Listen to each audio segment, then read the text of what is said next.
RDC TV. O Rio Grande se conecta aqui.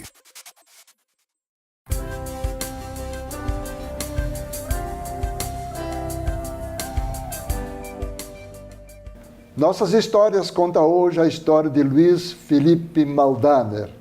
Ele é o diretor executivo do Parque Tecnológico da Unicinos, Tecnocinos, em São Leopoldo.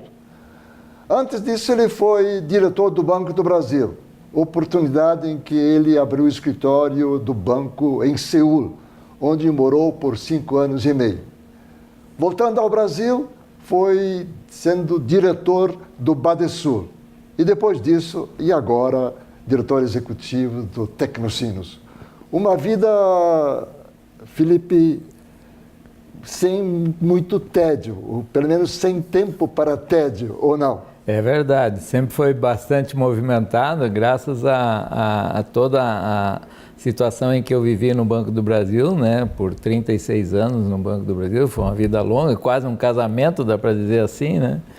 E depois da experiência na Coreia, antes disso da Coreia, uma experiência grande também dentro do Brasil, morei em 7 estados diferentes dentro do Brasil também. Fosse aos confins do Nordeste, inclusive, sim, né? Fui. Qual foi a cidade mesmo que eu já não me tem lembro? várias cidades que são bem emblemáticas, assim, né? Por exemplo, em Alagoas eu morei em Major Isidoro, que fica no sertão de Alagoas, né? Olha aí. Morei em Coruripe, em Alagoas também. Em Pernambuco, morei em uma cidade que vai estranhar para todo mundo. Eu acho que ninguém sabe que existe uma cidade dessa chamada Quipapá. Morei em Quipapá, né, no interior. Sempre nestes casos, gerente, quando eu fui a Quipapá, não. Aí ainda eu era auxiliar de supervisão, né, um cargo médio de gerência, né. Gerência geral, minha primeira gerência geral foi em Major Isidoro, no interior de Alagoas.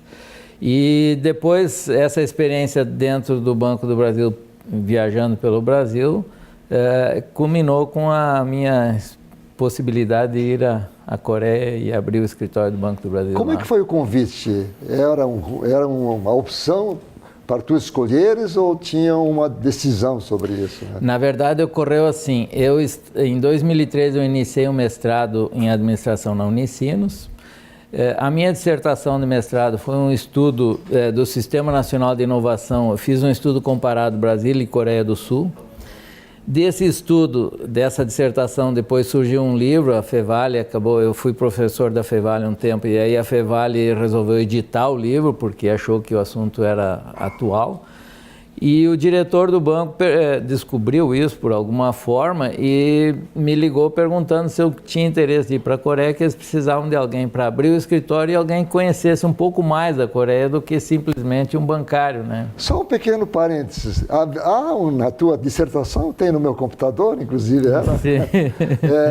Há digamos, um ponto de comparação de muitos anos atrás entre Brasil e Coreia e atualmente. Exatamente. Eu estudei os últimos 40 anos, entre 1960 e 2000, o que aconteceu no Brasil e o que aconteceu na Coreia no seu desenvolvimento econômico e no seu desenvolvimento de inovação de cada um dos dois países.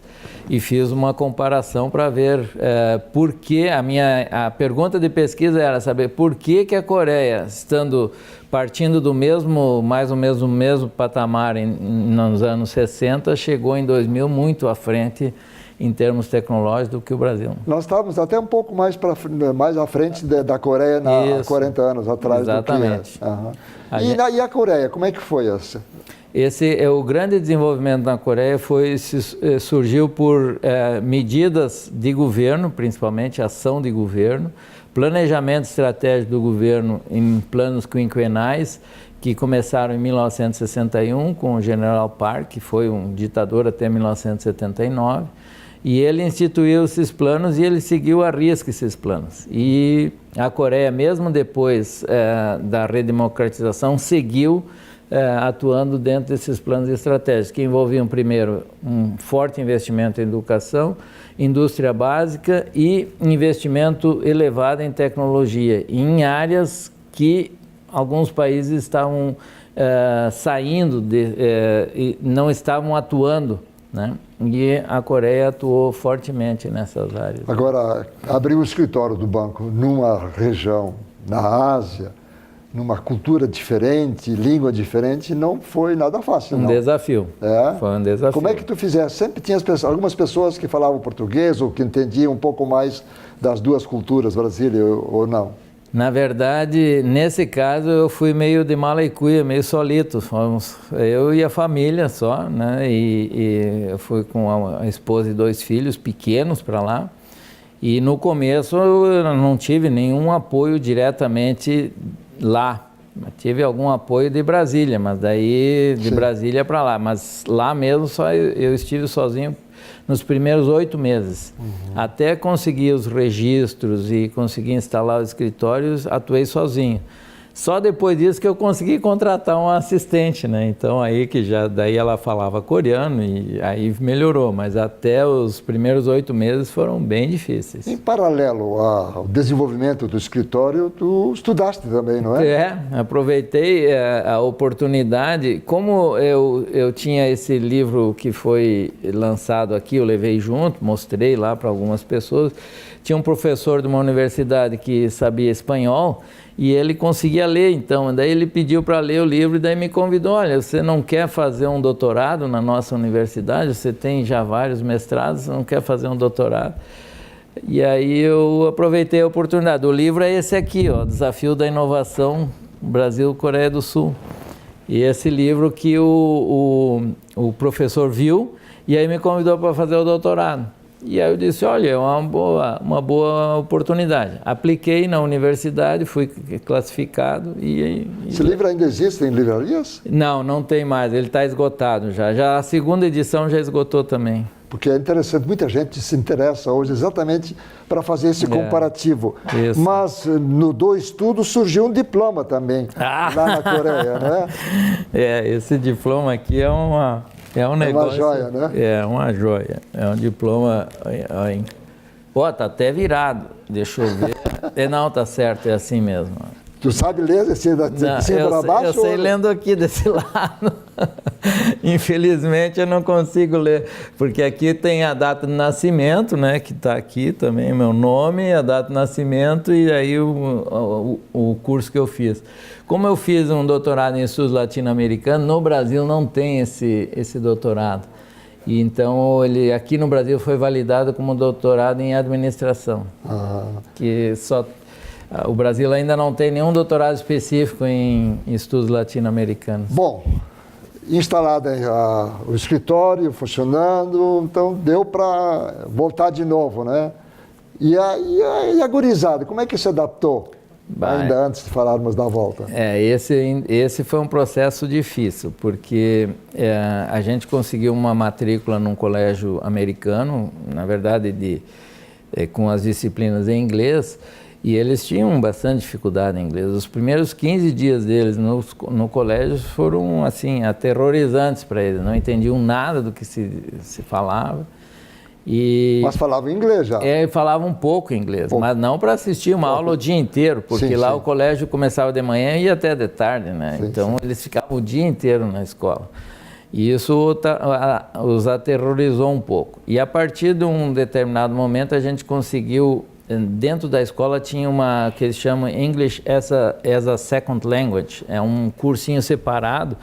E aí a professora foi muito habilidosa, em pouco tempo eles aprenderam inglês. E aí se adaptaram e hoje são, digamos assim, bem fluentes em inglês, né? Eles preferem ler em inglês do que ler em português hoje. Aliás, uma curiosidade, depois que tu estava já de volta, né, um deles pediu para fazer uma visita à cidade de Seul, né? Isso, foi isso? novamente. Para por quê, hein? Qual foi a motivação dele? Na verdade, assim, é que lá em Seul a gente tem muitas livrarias grandes, né?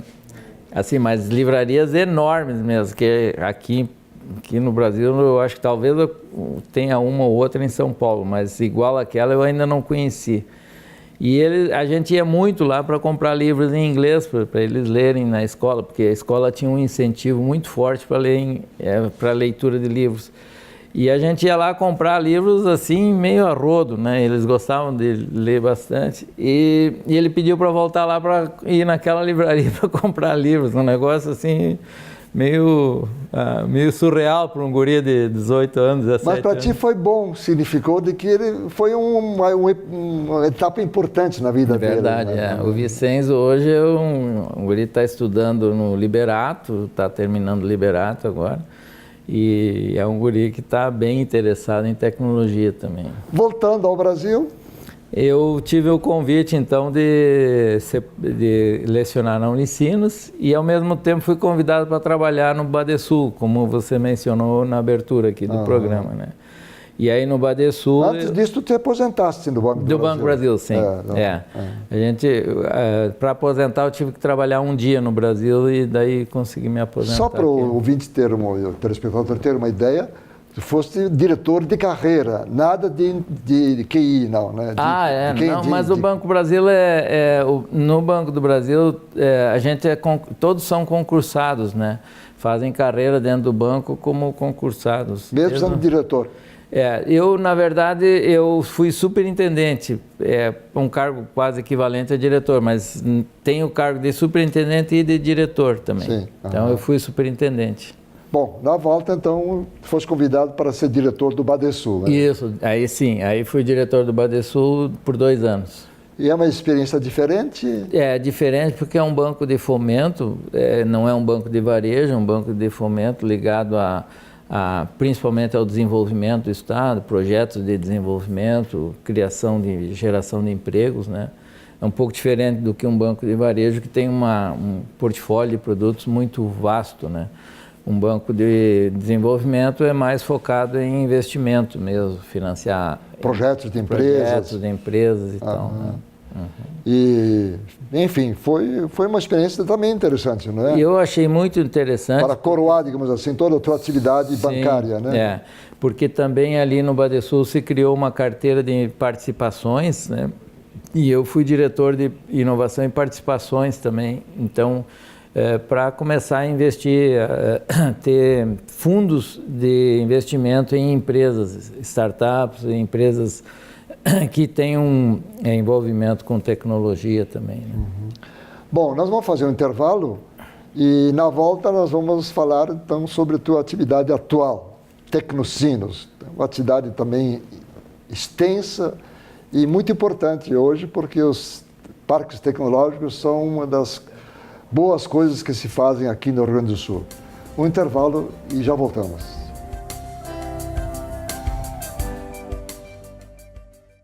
Nós estamos conversando com Luiz Felipe Maldaner. Ele é o diretor executivo do Tecnocinos de São Leopoldo. E me esqueci de falar, nas horas vagas é escritor de contos e romances. Mas sobre isso nós vamos falar ainda neste segundo bloco. Tecnocinos. Olha, Afonso, para mim foi uma grata surpresa ter sido convidado pelo Padre Marcelo para ser o diretor executivo do Tecnocinos depois da minha passagem pelo Badesul, né?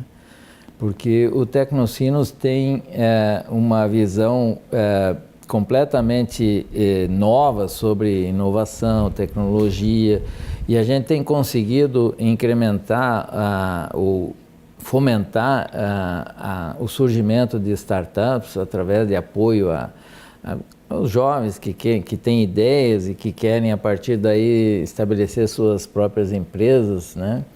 Vamos dividir o Tecnocinos em quantas partes você pode dividir o parque? O parque tem também uma parte onde tem empresas já funcionando, né, que estão lá, né? E, enfim, conta um pouco assim para o telespectador ter fazer um desenho um desenho do Tecnocinos. Quem sabe nós depois até podemos ilustrar essa conversa que nós temos sobre o Tecnocinos. Perfeito.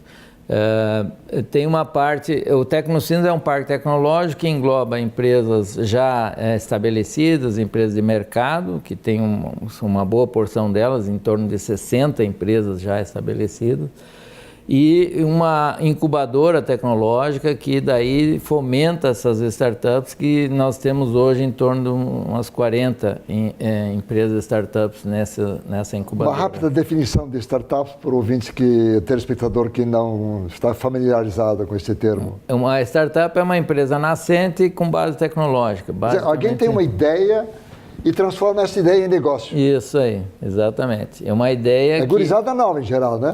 Em geral tem empreendedores também aí por volta dos 40 anos, 45, mas em geral são muitos começam jovens. inclusive na sua formação, né? na graduação ou pós-graduação. A gente tem uma relação muito forte com a graduação da universidade, que apresentam projetos, inclusive professores também, que apresentam projetos, ideias, e a gente ajuda e contribui, apoia para transformar essas ideias num plano de negócio e do plano de negócio numa empresa monetizável, né? Que transforma essa ideia em produto para o mercado e em dinheiro. Nós ainda vamos contar histórias de startups aqui, nossas histórias no programa nós temos aqui. Bom, continuando.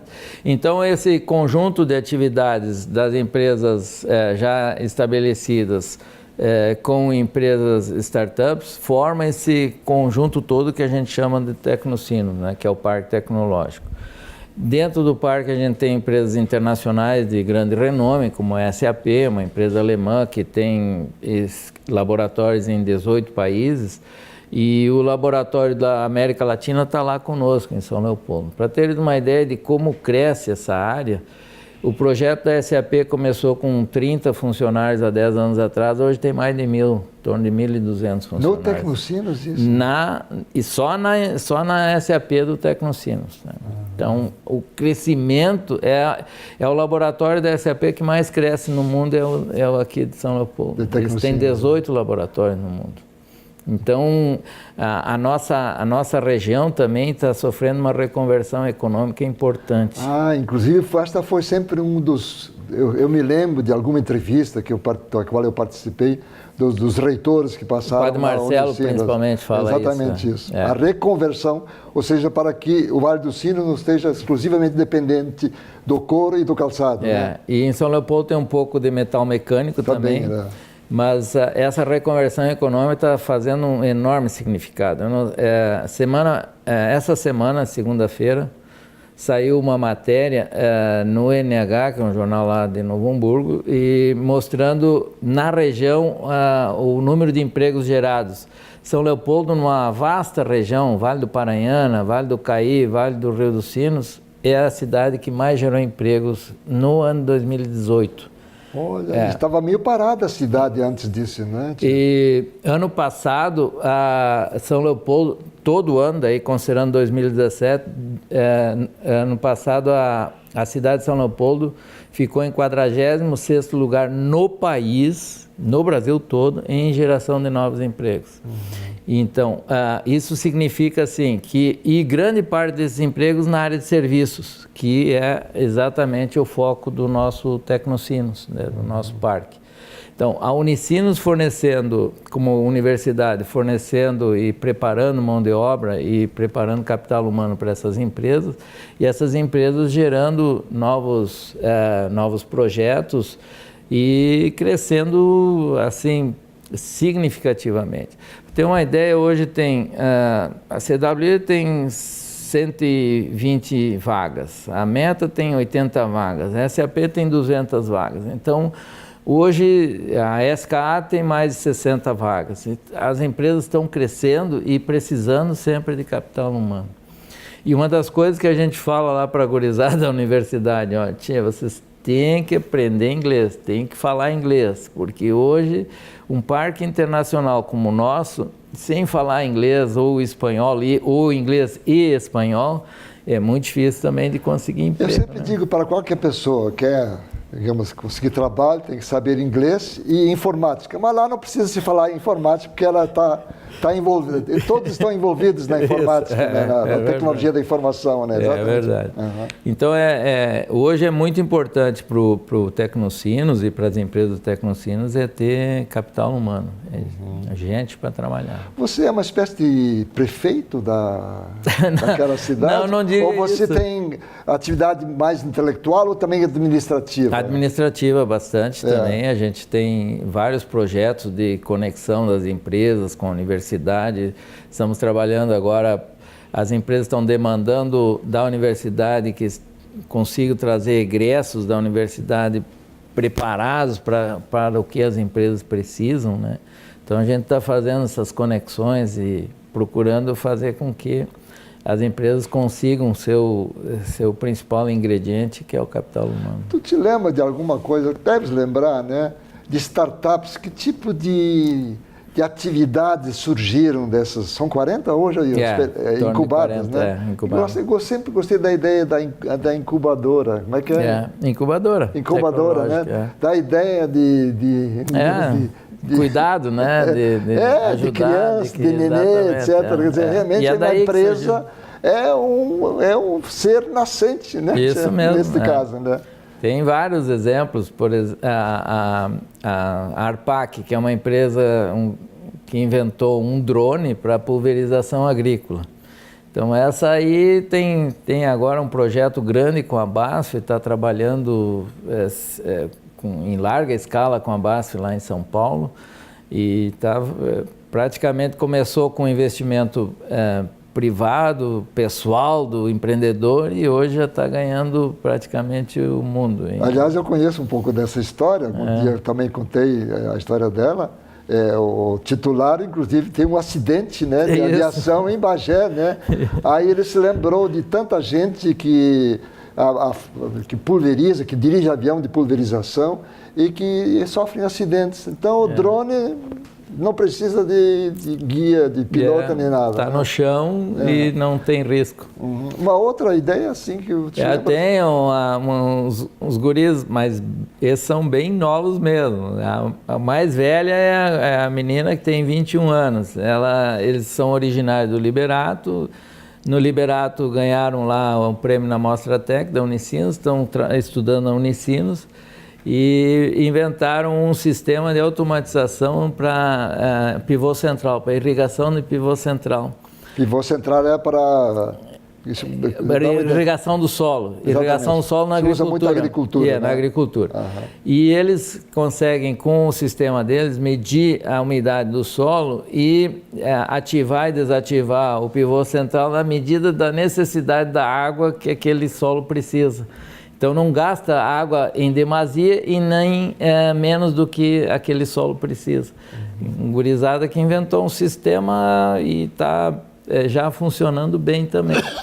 A gente já apresentou esse sistema para a Farsul se interessou em dar seguimento nesse projeto aí, para economizar um recurso, porque é extremamente importante, que é a água, né? Aliás, hoje existem também, não lembro mais o termo, mas de empresas que investem, né, nessas ideias, nesses startups. Né? Isso. Fazem, inclusive... Investidor anjo é o nome.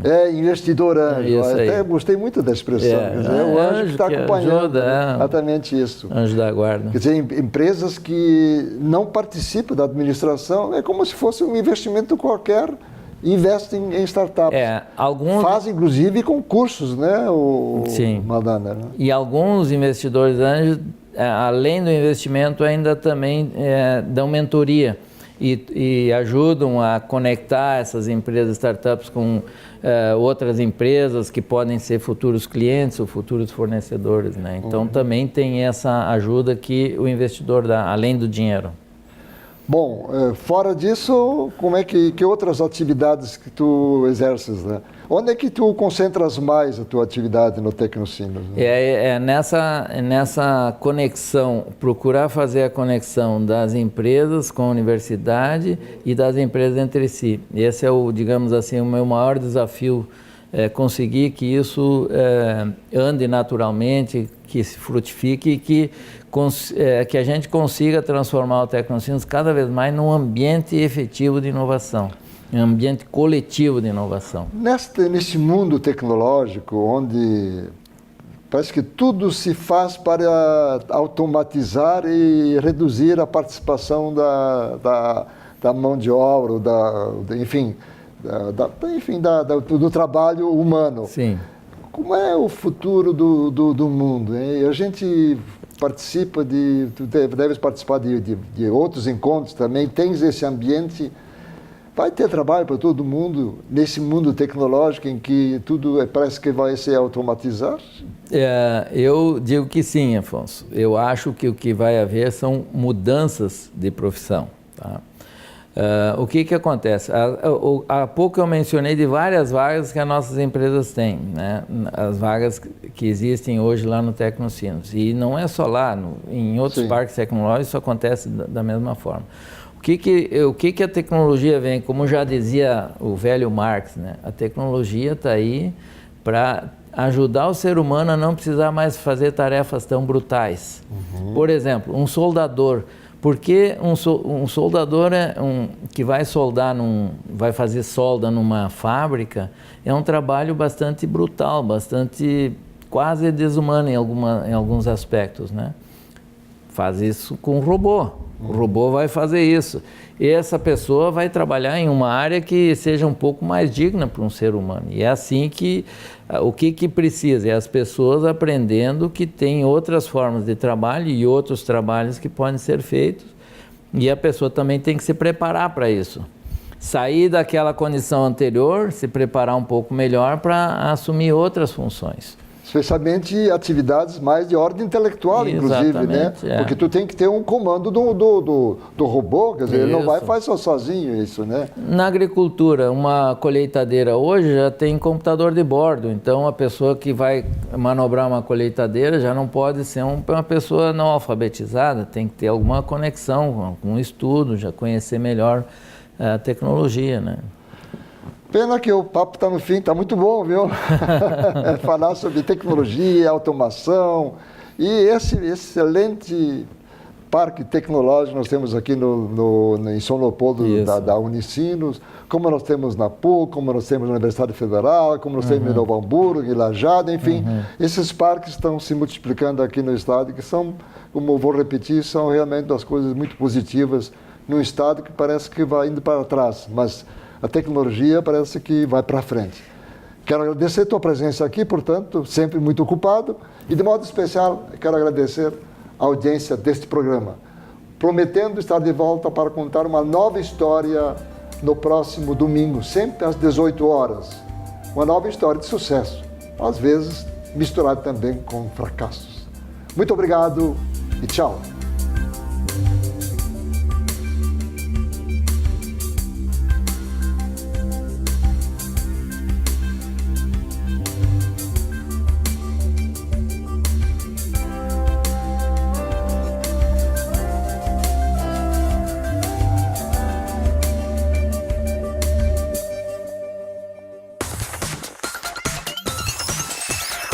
RDC TV. O Rio Grande se conecta aqui.